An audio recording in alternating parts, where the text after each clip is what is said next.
तो हेलो मेरे प्यारे दोस्तों, कैसे हैं आप सब।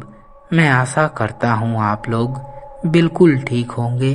तो आइए यह कहानी को शुरू करते हैं। रात के 12 बज चुके थे। शहर के चहल पहल थम चुकी थी और ठंडी हवा के झोंके सन्नाटे को और भी ज्यादा डरावना बना रहे थे। मैं रमेश उस रात वह पुराने पुल के पास अपने रिक्शे के साथ बैठा हुआ था। लोग कहते हैं कि उस रास्ते के हवाओं में कुछ तो है, पर मेरे जेब की गरीबी मेरे डर से कई ज्यादा बड़ी थी। तभी कोहरे और धुंध के बीच एक साया सा उभरा। एक आदमी जो पूरी तरह सफेद लिबास पहना था, सड़क के किनारे खड़ा था। उसने हाथ के इशारे से रिक्शा रुकवाया। उसकी आवाज में एक अजीब सी खनक थी, ठंडी और भारी। भैया, पुराने रेलवे स्टेशन तक छोड़ देंगे? तो मैंने उसकी ओर देखा। चेहरा अंधेरे में ढका हुआ था, जैसे कोई धुंधली तस्वीर हो। मैंने बिना ज्यादा सोचे उसे बैठने का इशारा किया। रिक्शा चल पड़ा। सड़कों पे सन्नाटा इतना गहरा था कि सिर्फ मेरे रिक्शे के पहियों की चरमराहट सुनाई दे रही थी। काफी देर तक पीछे बैठा वह मुसाफिर काफी देर तक खामोश रहा। फिर अचानक एक ठंडी सहरन के साथ उसकी आवाज गूंजी, भाई साहब, क्या आपको इस रास्ते का राज पता है? मैंने रिक्शा चलाते हुए पीछे देखा, पर वह अंधेरे में गुम था। मैंने हंसी में टालने की कोशिश की। कैसा राज साहब? रात का वक्त है, मुझे डराइए मत।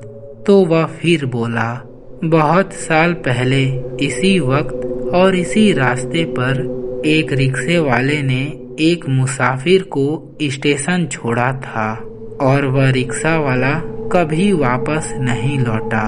उसकी यह बात सुनकर मेरे हाथ कांप गए। मैंने रिक्शा तेजी से खींचा ताकि मैं जल्दी से वह डरावने सफर को खत्म कर सकूं। आखिरकार हम पुराने रेलवे स्टेशन के सामने थे। फिर मैंने रिक्शा रोका और बोला, साहब आ गए, अब मेरा किराया।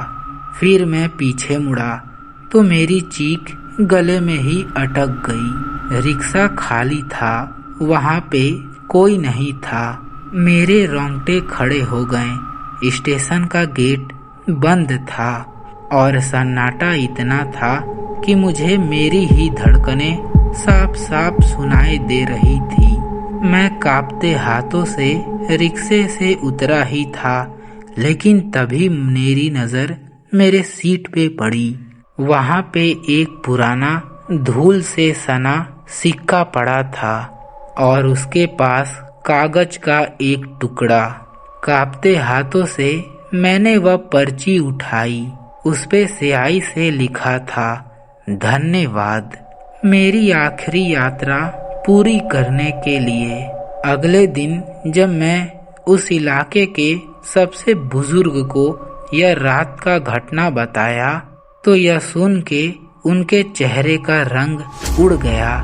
उन्होंने कांपती हुई आवाज में कहा, बेटा, तुमने वह मुसाफिर को नहीं बल्कि वह हादसे को रास्ता दिखाया है।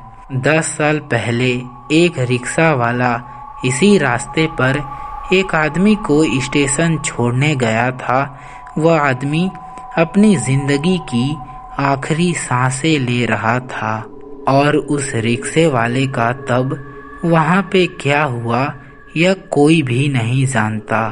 उस दिन के बाद मैंने रात की शिफ्ट छोड़ दी, लेकिन आज भी जब किसी सुनसान रास्तों पर ठंडी हवा का झोंका गुजरता है तो मुझे लगता है कि मेरे रिक्शे का पीछे कोई बैठा हुआ है, जो आज भी अपने मंजिल के तलाश में भटक रहा है। कुछ सफर खत्म होके भी खत्म नहीं होते, तो यह कहानी अब यहीं पे समाप्त होती है। कहानी आप लोगों को कैसा लगा आप लोग मुझे कमेंट बॉक्स में ज़रूर बताएं, ताकि मैं ऐसी ही डरावनी कहानी दोबारा ला सकूं। तो आज के लिए इतना ही, मिलते हैं नेक्स्ट वीडियो में। Bye bye.